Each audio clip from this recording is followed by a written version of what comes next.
السلام علیکم ورحمۃ اللہ وبرکاتہ۔ الحمد للہ نحمده ونستعینه ونستغفره ونؤمن به ونتوکل علیہ ونعوذ باللہ من شرور انفسنا ومن سیئات اعمالنا، من يهده الله فلا مضل له ومن يضلله فلا هادي له، ونشهد ان لا اله الا الله ونشهد ان محمدا عبده ورسوله، اما بعد، اعوذ بالله من الشيطان الرجيم، بسم الله الرحمن الرحيم، ولو انهم اذ ظلموا انفسهم جاءوك فاستغفروا الله واستغفر لهم الرسول لوجدوا الله توابا رحيما، صدق الله العظيم وصدق رسوله النبي الكريم، ونحن على ذلك من الشاهدين والشاكرين والحمد لله رب العالمين۔ معزز سامعین، علماء ملت اسلامیہ، نوجوان دوستوں، عزیز بچوں، پیاری ماں اور بہنوں، آئیے سب سے پہلے اور آپ دستور اہل سنت کے مطابق اپنے آقا و مولا احمد مصطفیٰ محمد مصطفیٰ صلی اللہ علیہ وسلم کی بارگاہ بے پناہ میں درود و سلام پڑھنے کی سعادت حاصل کرنے پڑھے۔ اللہم صلی علی سیدنا مولانا محمد وعلی آل سیدنا مولانا محمد وسلم، صلاۃ و سلام علیک یا رسول اللہ، صلاۃ و سلام علیک یا حبیب اللہ، وعلی آلک واصحابک یا خیر خلق اللہ۔ معزز سامعین، پیر طریقت، رہبر شریعت، مرشد برحق حضرت علامہ مولانا حافظ و قاری مفتی اعظم دہلی و قاضی شریعت دہلی، حضور محمد میاں ثمر دہلوی علیہ رحمہ و رضوان، اللہ تبارک و تعالیٰ ان کی قبر پر رحمت و نور کی بارش فرمائے اور پروردگار عالم ان کے فیوض و برکات سے ہم سب کو مالا مال فرمائے۔ ان قریب حضور قاضی شریعت دہلی علیہ رحمہ و رضوان کے صاحبزادے پیر طریقت رہبر شریعت حضرت پروفیسر حسین احمد قاضی نقشبندی مجددی سجادہ نشین خانقاہ مسعودیہ مظہریہ ان قریب رونق اسٹیج ہونے والے ہیں۔ ہم اور آپ ان کی نورانی صورت کو دیکھ کر اپنے آپ کو مستفیض کرنے والے ہیں۔ انشاءاللہ تبارک و تعالی میں تھوڑی دیر کے لیے حاضر آیا ہوں اور کوشش یہ کروں گا کہ جو بھی بولوں وہ آپ کے دل و دماغ میں اتار دوں۔ اللہ تبارک و تعالی کا بڑا فضل و احسان ہے کہ آج اور آپ حضرت علامہ مولانا مفتی رکن الدین محدث الوری علیہ رحمہ و رضوان، جن کی بارگاہ میں عمر آپ خراج عقیدت پیش کرنے کے لیے حاضر آئے ہیں۔ ہم اگرچہ بظاہر انہیں نہیں دیکھ سکتے، نہیں دیکھ رہے ہیں، لیکن مجھے یقین کامل ہے کہ وہ ضرور ہم لوگوں کو دیکھ رہے ہیں اور ان کا فیضان جاری ہے۔ اللہ تبارک و تعالیٰ ان کے فیضان سے ہم سب کو مستفیض فرمائے، آمین ثم آمین۔ معزز سامعین، اللہ تبارک و تعالیٰ قرآن عظیم الشان میں ارشاد فرماتا ہے، وَلَوْ أَنَّهُمْ إِذ ظَّلَمُوا أَنفُسَهُمْ جَاءُوكَ۔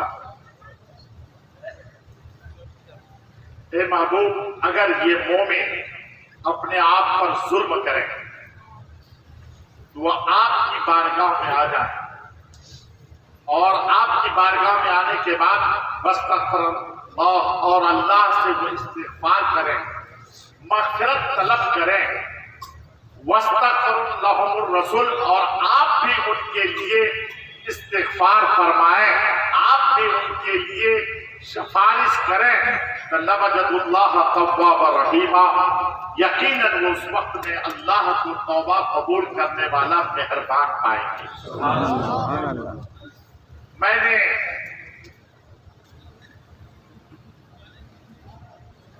خلاصہ ترجمہ کا آپ کے سامنے میں پیش کر دیا ہے، لیکن سب سے پہلے سوچنے اور سمجھنے کی بات یہ ہے کہ اللہ ارشاد فرماتا ہے اگر تم اپنے آپ پر ظلم کرو تو میرے محبوب کے پاس آؤ۔ ہم میں سے کون ہے جو اپنے اوپر ظلم کرتے ہیں؟ ہم نے نہیں دیکھا کسی کو کہ وہ عقل مند آدمی ہو اور اپنے کپڑے کو پھاڑ رہا ہو، اپنے گریبان کو چاک کر رہا ہو اور مار رہا ہو اپنے جسم پر، اپنے آپ پر ظلم کر رہا ہو۔ ہاں، ہم نے یہ ضرور دیکھا ہے کہ آدمی اپنے پڑوسی پر ظلم کرتا ہے، اپنے بھائی پر ظلم کرتا ہے، اپنے باپ پر ظلم کرتا ہے، اپنے مسلمان بھائی پر ظلم کرتا ہے، دوسرے پر تو ظلم کرتا ہے لیکن اپنے آپ پر کوئی ظلم کرتا ہوا نظر نہیں آتا۔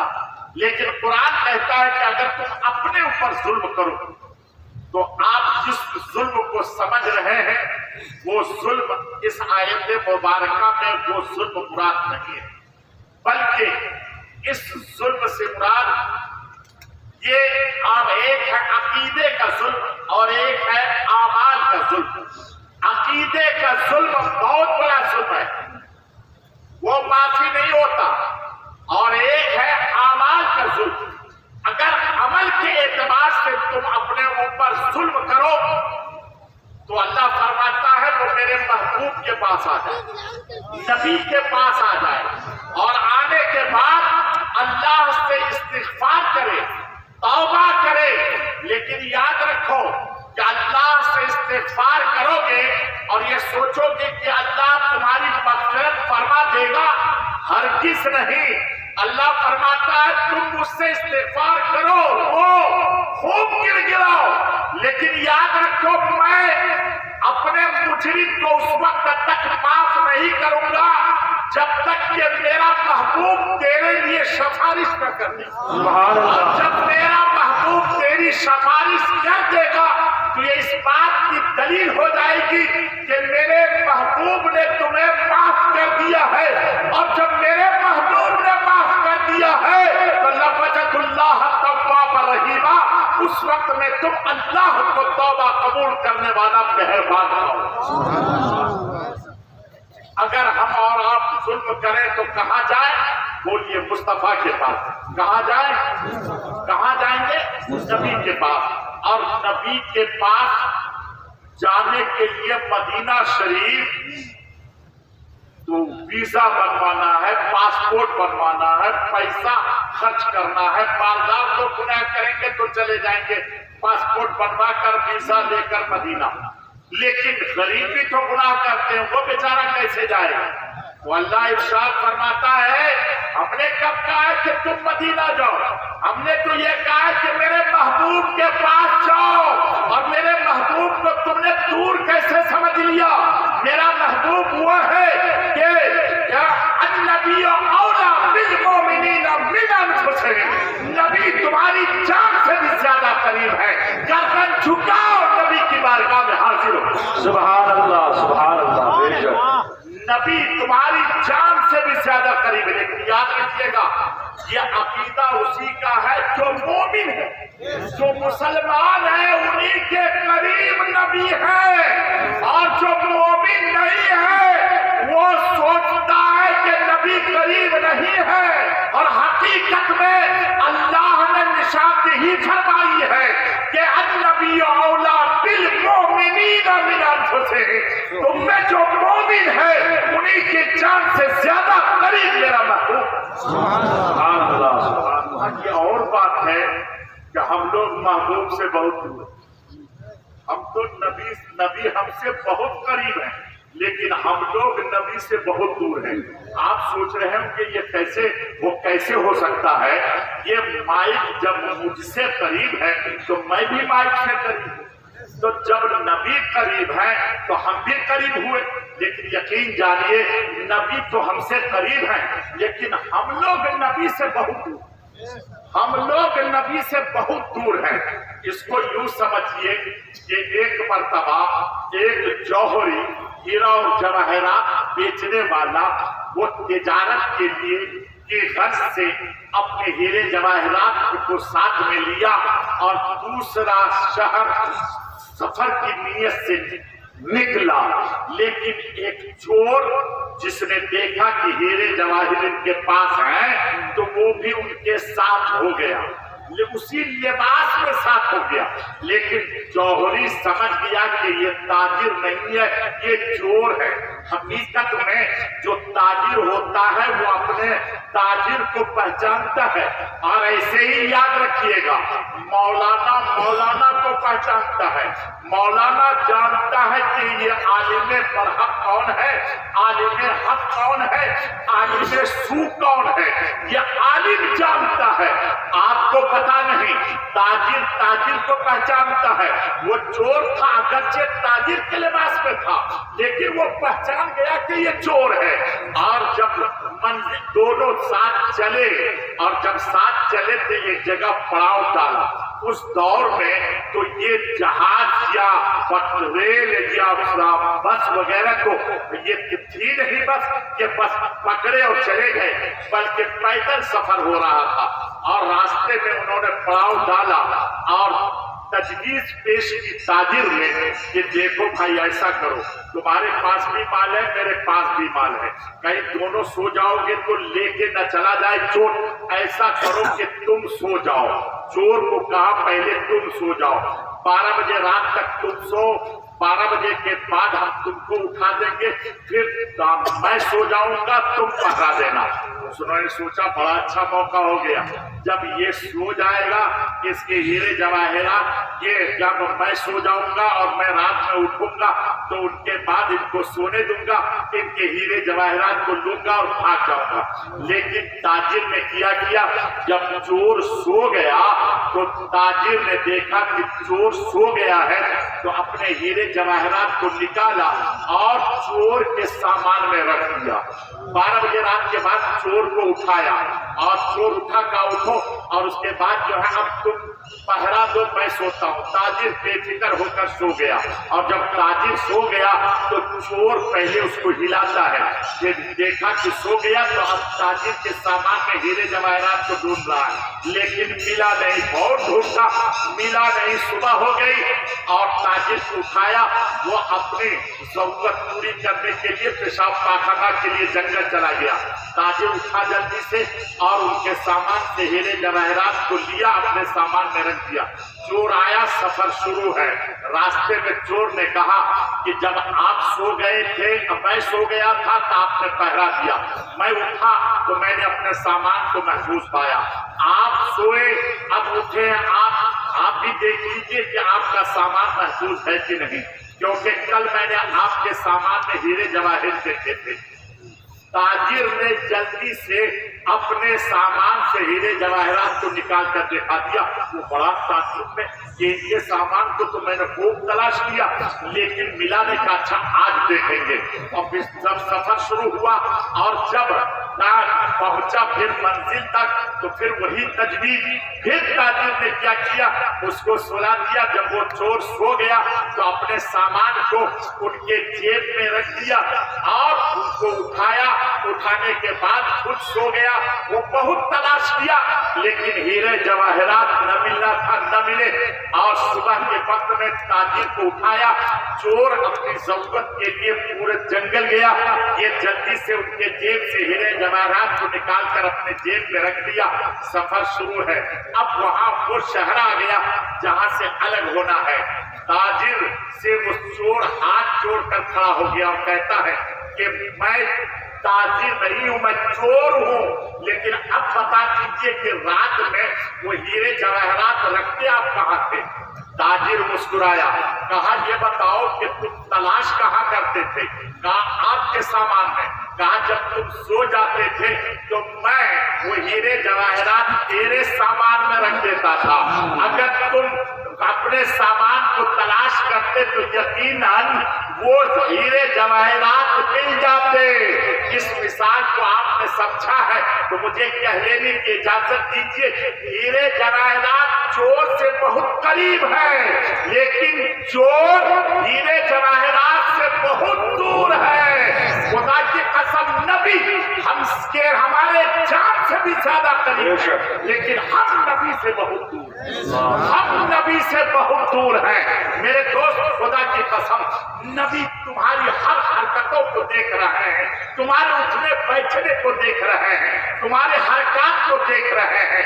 جب تم استورا چلاتے ہو اپنے چہرے پر تب بھی نبی تمہیں دیکھ رہے ہیں، جب تم نماز چھوڑتے ہو تب بھی نبی تمہیں دیکھ رہے ہیں، اگر شراب کوئی پیتا ہے تب بھی مصطفیٰ دیکھ رہے ہیں، کوئی سوا کرتا ہے تب بھی مصطفیٰ دیکھ رہے ہیں۔ میرے دوست یاد رکھو، مصطفیٰ کے دیکھتے ہم اور آپ یہ کام کرتے ہو، کل مصطفیٰ کی بارگاہ میں جاؤ گے تو کیا منہ لے کر جاؤ گے؟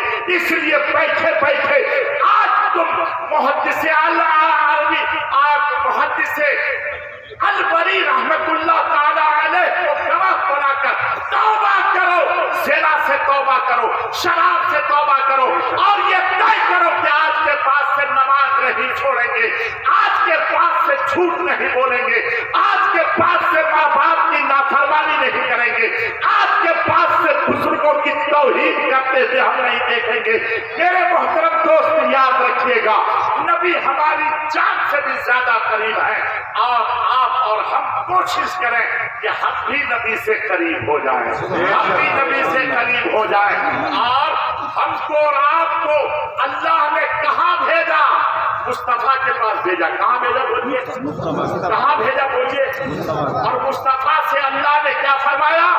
وَأَمَّا السَّائِلَ فَلَا تَنْهَرْ وَأَمَّا السَّائِلَ فَلَا تَنْهَرْ۔ محبوب یہ جتنے گنہگار ہیں سب کو تیری بارگاہ میں بھیج رہا ہوں، یہ مانگنے والے کو بھیج رہا ہوں، یہ مغفرت طلب کرنے والے کو بھیج رہا ہوں۔ دولت مانگے گا، علم مانگے گا، مغفرت مانگے گا، جنت مانگے گا، دنیا مانگے گا، آخرت مانگے گا، سب مانگنے والے کو تیرے پاس بھیج رہا ہوں۔ خبردار ان مانگنے والے کو چھڑکنا نہیں، بھگانا نہیں، اس لیے کہ بھگاتا وہ ہے جن کا خزانہ خالی ہوتا ہے، اور تیرا تو مقام یہ ہے اتنا آفینا کل کوثر، ہم نے تمہیں کثرت سے عطا کیا ہے، خود تیرا فرمان ہے انا قاسم واللہ یؤتی، اللہ دیتا ہے میں بانٹتا ہوں۔ نبی نے فرمایا جب اللہ کے دینے میں کمی نہیں ہے مصطفیٰ کے بانٹنے میں بھی کمی نہیں۔ نعرہ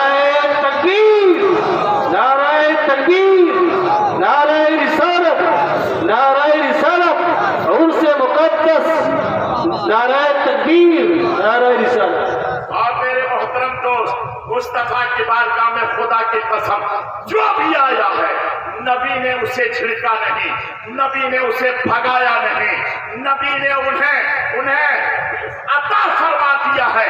آئیے میں آپ کو ایک حدیث شریف سناتا ہوں میرے محترم دوست، مسلم شریف کی حدیث ہے، مسلم شریف، اور حضرت عبداللہ ابن عباس غالباً اس کے راوی ہیں۔ حضرت عبداللہ ابن عباس فرماتے ہیں نبی اکرم صلی اللہ علیہ وسلم تشریف فرما تھے، صحابہ کرام کا مجمع تھا، ایک نوجوان آیا، عرض کرتا ہے میں مسلمان ہونا چاہتا ہوں۔ نبی اکرم صلی اللہ علیہ وسلم نے ارشاد فرمایا آؤ مسلمان ہو جاؤ۔ اللہ اکبر، میں آپ سے ایک بات عرض کروں، ایک آدمی آئے مسلمان ہونے کے لیے، مولانا نسیم اختر مصباحی صاحب سے کہے میں مسلمان ہونا چاہتا ہوں، مولانا صاحب کہہ کے جلدی سے کلمہ پڑھ لو، آپ وہ کہے گا میں کلمہ تو پڑھوں گا لیکن شرط یہ ہے کہ میں 5 وقت کی نماز ادا نہیں کروں گا، میں صرف 2 وقت کی نماز پڑھوں گا۔ بتائیے کہ مولانا صاحب ان کو مسلمان کریں گے؟ کیا کہیں گے؟ ارے ادھر آؤ ادھر آؤ،